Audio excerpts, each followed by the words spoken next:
So here we are, the final Guardians of the Galaxy movie. The last hurrah of this band of heroes. Guardians of the Galaxy 3 was okay, I guess? It wasn't bad, it wasn't phenomenal.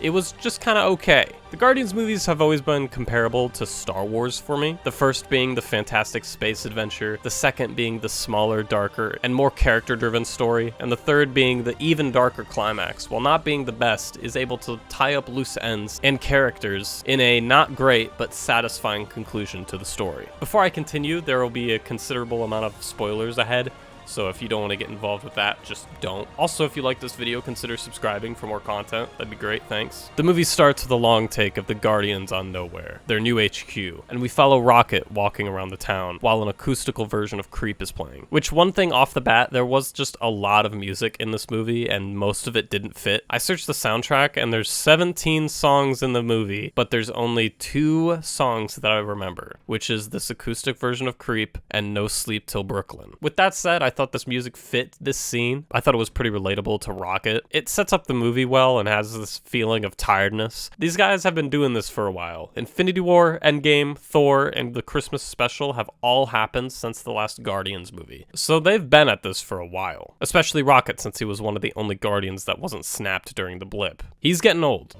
Oh, what the hell? I don't got that long a lifespan anyway. Then we're introduced to Adam Warlock, and he's coming for the Guardians. The Guardians are able to put up somewhat of a fight, and Nebula is able to damage him by stabbing him through the chest. I don't know how he's able to retreat by stabbing him in the chest, but okay. Anyway, Adam retreats, but Rocket is injured badly. The Guardians go to the medbay, but then realize that there's a kill switch on his heart that his creator put there. This kill switch preventing anyone from being able to operate on him. So then the Guardians begin their quest to find the key to unlock the kill switch to save their friend. They start by going to this organically made StarCraft. I forgot the name, don't ask. It's made by like Organicorp or something, I forget. I don't know. Anyway, they're going here because it has the medical history of Rocket and contains the key. But oh boy, then Gamora shows up, as well as the rest of the Ravagers. So Gamora is a Ravager now since Endgame, and Nebula called her for help, and now she's here to assist with the heist. They then go to infiltrate the organic spaceship with Among Us costumes and get the medical info and leave the spaceship. In the process, Drax gets shot in the chest, but he's fine, don't worry about it. And the main way that they escape is Peter is able to gain access to all of the soldiers' suits and make them fly around randomly. Wow, that's convenient. It was incredibly convenient that you were able to just gain access to all of the soldiers' suits through one computer. Why would this facility even have a computer with that capability? What practical purpose would that serve? Anyway, then they escape with no problem after this. Oh boy, alright, it's time to rant for a second. This entire heist does not make sense to me. I don't understand why they have to break into this facility instead of just going in peacefully. Why can't they just set up an appointment with some random person at this facility and then conduct the heist from there? Y'all ever heard of the Lego movie? They did it in that and it was fine. Anyway, then the Guardians regroup on the ship, and it turns out that someone has erased the key to the kill switch. And now they have to go to another planet, making the entire heist useless. Okay. The only point it served was to show the Guardians the torture that Rocket went through, but they don't even focus on it that much. The only reaction that we focus on is Nebula's, and it's actually really good. Other than that, they just kind of say, dang, that's crazy, and move on. Anyway, then they start heading to the planet Counter-Earth to face the High Evolutionary. Once the Guardians land, they start talking to the city folk in order to find where the key would be. But there's so many jokes condensed into this moment that it's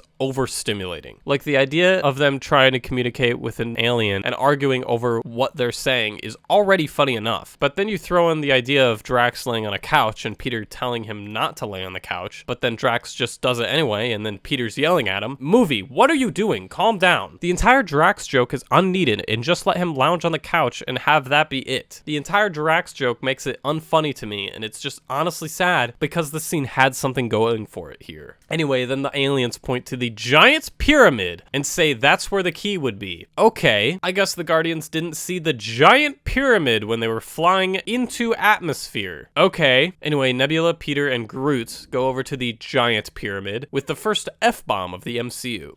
Okay. Now what? Open the door. I don't mean to positively nitpick here, but this was a pretty good inclusion of the F-bomb. Most PG-13 movies are terrible at including this word. PG-13 movies are allowed one F-bomb, and most of them suck at it. Once they get to the giant pyramid, Nebula is not allowed in since she's considered a weapon. They scan Peter for weapons and he's clear, but they don't scan the tree man for some reason. Okay. During this, Gamora calls the Ravagers to get picked up, but Mother is on the other side. She says salutations, and Gamora doesn't bat an eye at this and gives the cords to their location. Anyway, back with Peter. Once they're in the giant pyramid, they go to talk to the High Evolutionary. Peter says that he wants the key to Rocket's kill switch, and the High Evolutionary says he wants Rocket. Peter says no, and then comments on the fact that this perfect society that the High Evolutionary is trying to create is no different from Earth, since there's high amounts of poverty, homelessness, and crime. The Evolutionary agrees with this and decides to blow up the entire surface of the planet and start anew. Without hesitation, he hits the reset button, and the planet starts erupting. Gamora starts flying the ship, but Adam shows up again. But then he leaves again because he goes to his mother, and his mother dies. So, yikes. Anyway, Peter and Groot kill a bunch of people, blow up the entrance, and jump out the window with one of the men who has the key. They then kill the man that has the key, take the computer, and go to the ship with Gamora to help put the key in. They barely save Rocket, and he's back in shape. The scene was pretty emotional, with Peter desperately trying to save his friend, and Gamora watching Peter and understanding why a past version of Gamora could have fallen in love with this man. This scene is undercut, though, by the Rocket flashback scene, in my opinion. There have been flashback scenes in this movie, I just haven't brought them up yet since they weren't relevant to the plot. All of the flashback scenes are good except this one. They're heart-wrenching and brutal to watch, and one of them even had me crying at one point. But this one is unneeded. What happens is Rocket is now in heaven and talking to Lila and sees Teefs and Floor as well. So it's interesting. Heaven exists in the MCU now, or it's just a hallucination that Rocket is having before death. If it does exist, then God is a cruel and terrible person, considering that when these animals go to heaven, they are still the mutilated monsters that they were turned into against their will. Imagine how much this scene would have hit harder if we saw Rocket, Lila, Floor, and Teefs as the animals God created them to be. No spider legs, no claw arms, just peaceful creatures made in God's image. Anyway, Rocket's alive now, and Peter and Groot hug him while Gamora smiles. Then Nebula calls Peter, and it turns out that Nebula, Mantis, and Drax are all back on the giant pyramid ship, so Peter, Gamora, and Rocket all go to get them. My memory gets messy here, but this is when the movie really started to lock in for me. I was locked and loaded, baby. Seeing the Guardians do what they do best is just so fun to watch, man. Like, there's a hallway fight scene where it's them versus 20, and it's crazy. And the Guardians working together to face the High Evolutionary at the end, giving him what he deserves, was just so satisfying to watch. The movie ends with the Guardians going their separate ways. Peter going to Earth to find his remaining family. Mantis going to find who she is as a person. Drax and Nebula going off to build the new society, since all of the High Evolutionaries, animals, and child slaves are now on nowhere, leaving Rocket and Groot as the last members of the Guardians. Rocket is saddened by this, and he asks if this is it, the end of the Guardians of the Galaxy. Star-Lord reassures him and names him the new leader of the Guardians of the Galaxy, and says he'll be a better leader than even him, thus ending the story of the Guardians of the Galaxy as we know it. The ending was pretty good. Rocket was definitely the focus of this movie, since we got a bunch of flashbacks to his tragic past that even made me cry at times. Throughout the Guardians trilogy, we're told about Rocket's past and how he was an experiment, but we've never really been shown why he is the way he is. And with all the flashbacks, it felt nice to finally see what made him who he is. We see why he places so much importance on friendship, and we see why he's such an angry person in the first movie. And watching him talk about the torture he went through hits even harder now, since we've been face to face with this reality. He thinks I'm some stupid thing. He does. Well, I didn't ask to get made.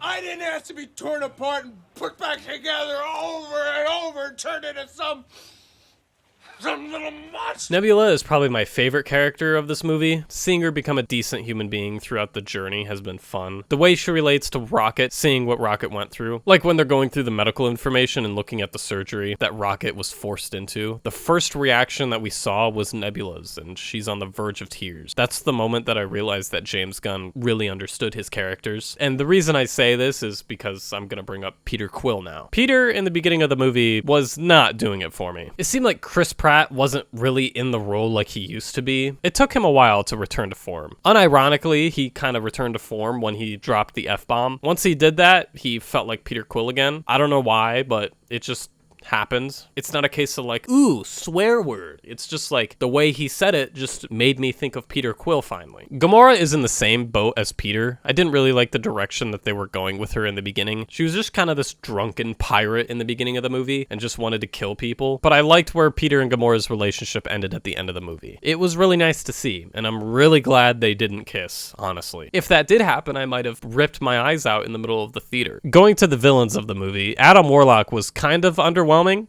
I still liked him. I still enjoyed him, but man, was he kind of useless. I think bringing him into the MCU at this point is kind of a missed opportunity, in my opinion, since in the comics, he was so ingrained into the Infinity Saga. I don't see where you could take the character other than just vibing like he does in this movie. I thought Will Poulter brought his best performance in this movie that he could have, because without the Infinity Stones, it doesn't seem like there's anywhere to take this character, other than Superman with laser hands and joining the Guardians of the Galaxy like he does at the end of the movie. That's really the only way I see this character turning out, which is how he did. Now let's talk about the real villain of the movie, the High Evolutionary. This is probably the best villain the MCU has had since Thanos. He's just pure evil. He doesn't have a sappy backstory. There's no good deed done. He's just pure evil. He's so evil, he knows he's evil, but he does it anyway. Like the time when Peter questioned him about his perfect society, he just says, you know, you're right, so I'm just gonna blow it up. And he doesn't care. Chukwudi Iwuji steals every scene he's in, and he has such a gravitas to him that makes him such a threatening villain. And he's just such an easy villain to just despise. And the ending is very satisfying with all the Guardians just throwing him against the wall and kicking the snot out of him. When he takes his mask off, revealing what Rocket did to him was just gruesome. Overall, a very good villain, and I hope I don't see more of him. I know there's a bunch of people online saying, oh, I wish we could see more of him. No, just keep this villain as he is so we can keep a perfect villain. Don't ask for more. Be happy with what you got, which was great,